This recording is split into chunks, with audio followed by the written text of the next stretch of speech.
Now, Jesus leaving heaven and coming and humbling himself, he was showing us God in the flesh. And that changed everything. So let's look at the compassion of Jesus, one of his characters. In Matthew 9, verses 35 through 36, it says, Jesus traveled through all the towns and the villages of the area, teaching in the synagogues and announcing the good news about the kingdom. And he healed every kind of disease and illness. And when he saw the crowds, he had compassion on them because they were confused, helpless like sheep, and without a shepherd. Now, time and time again, we read in the scriptures that this ministry that Jesus had always showed compassion. Jesus never looked away from people. He always looked upon them. He had compassion on people that were around him. Jesus understood what their real needs were, and he sought to address them. For some, physical healing was the necessity. For others, the root issue was spiritual. But in all cases, Jesus took the time, and he actually noticed what each individual was going through, how they were hurting, and he would show his compassion, and he always dove in to help them.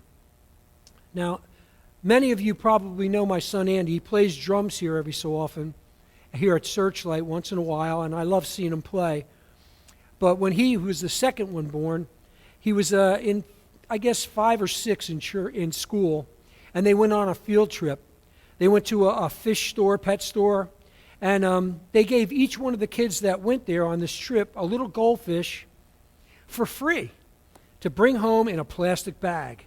So, of course, the fish was free, but what a scam. We knew we would have to go back to this place and buy a fish tank, have one of those little diver guys standing in the bottom, some fake tree in there and all this other stuff, and food and all that stuff. And I don't even honestly remember the name that Andy gave this fish, but man, he just loved this little fish. So one morning, I got up, and sure enough, the fish was doing the backstroke. You know what I mean? He was dead.